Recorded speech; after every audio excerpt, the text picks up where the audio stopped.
na walang ginagawa kung hindi mag-rap at gumawa ng music para sa rap. Wala akong gagawin ng college kung hindi mag-aral ng music. Hanggang buong buhay ko, puro music na lang ang inaaral ko. Bumibili ako ng mga instrumento para pag-aralan, hindi dahil marunong ako. Wala akong gagawin kundi mag-rap. Wala akong gagawin kundi magsulat. Gumagawa din ako ng composition. Dati at natuto ako gumawa ng composition. Wala akong gagawin mga music rockstar na pangmayaman lang. Dito sa Pilipinas, mga mayaman lang ang makakagawa ng mga bandang sikat. Kasi ganun, may kotse sila. At sino ba namang rockstar ang walang kotse? Ako lang, di ba rin naman ako pwede magbanda? Kasi pupunta pa ako sa mga bahay ng kaibigan kung pupunta pa sa saan para gumawa ng game. Pero wala naman akong kotse. Yan hindi talaga pwede sa akin yung ganun. Dapat sa akin ganun ko lang sa bahay lang magawa ng content na hologram pa para mas maganda, para mas bongga ang mga gagawin ng mga mapapanood sa social media. Wala tayong magagawa hindi matalo, pero hindi tayo magpapatalo kasi ganito tayo kaayos at ganito tayo kabilis.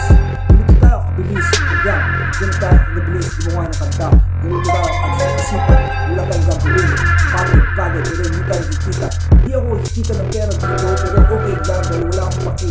Wala akong paki kasi ganito lang talaga yun. Nagtutuwing Pasko naman na kumikita ako ng konting halaga ng pang-sweldo ng pang-isang buwan na. Ganun lang ako ka-okay, pero ganun hindi pa rin ako magiging ganun na parang sikat kasi hindi naman ako ganun talaga na may pera. Wala akong pera, wala akong pang-commute na papunta sa mga banda, magkamit mo dito ang kaya mo nagpapractice at gagawa ng kanta. Ako talaga naiinis lang sa mga klaseng tao na nagpapanda dahil hindi namin kaya nila kasi ganun sila nakakasumisikat na ganun. Ganun lang talaga sa buhay ngayon. Survival of the fittest lang talaga sa mundo, pero wala nang makakatalo sa akin kung ganito ako kabilis at ganito ako kasipan. Dahil wala naman ako pakin sa magiging rockstar at ako naman talaga magiging rockstar lang. Rockstar lang kailangan ko. Alam niyo ba na ako'y itataka kung bakit buong taon ngayon kung nakita ko maraming mga results sa Spotify na ang pinapakinggan ko lang buong taon ay Jimi Hendrix at Led Zeppelin at The Doors at buong taon yun. At ganun, meron pa ang Christos Pablo at Bob Marley at number 1 Bob Marley. Kasi ganun, mapapansin ko na tama naman na Bob Marley pinapakinggan ko buong taon, pero ganun, puro ganun lang yung mga pinapakinggan ko buong taon. Anong taon na ba? 2024 na, patapos na 2024 ako nga pinapakinggan at ganun lang talaga na ayun lang mga pinapakinggan ko. Pero ganun, okay naman kasi pinag-aralan ako yung gitara. Ganun lang, buong taon ako nag-aaral yung gitara, gumaling naman ako at may nakakapagawa na ako ng mga reggae songs.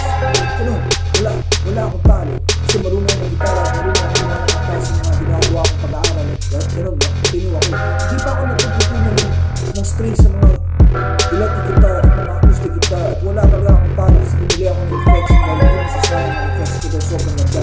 Ang effects ko ay dahil ng distortion na ganun, kumipito siya na parang mahina na tubig, humugulo-gulo, kumipito siya parang ganun, parang sa bagay na parang steam, pero distortion siya at okay siya. Magagamit ko siya sa paggawa ng kanta pero hindi ko na ginagamit masyado ang electric guitar ko.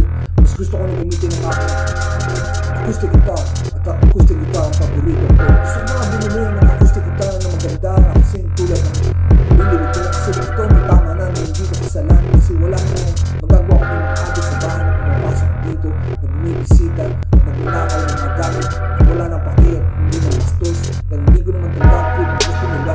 Alam mo ba nasabi sa Biblia na ganun, hindi dapat tumatanggap ng mga satanista sa bahay dahil wala silang dala.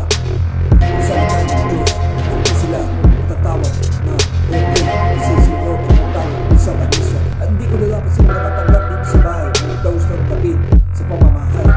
Wala akong magagawa kasi bisita sila ng aking mga kapatid na hindi ko makukontrol. Wala na akong magagawa kung di matalo na, pero wala namang pakit kung gano'n na lang yun kasi hindi naman dapat gano'n. Hindi dapat gano'n hindi sa Biblia kung gano'n yung mga bagay na sinasabi na hindi naman na magagawa talaga. Kasi gano'n, hindi ko pamamahay ito, pamamahay namin ito at pamamahay namin ito at wala akong sarili pamamahay, wala akong pera, wala akong pera, wala akong girlfriend nga. Wala akong girlfriend kasi wala akong pera. Tapos ganun din yun, parang banda rin yung girlfriend.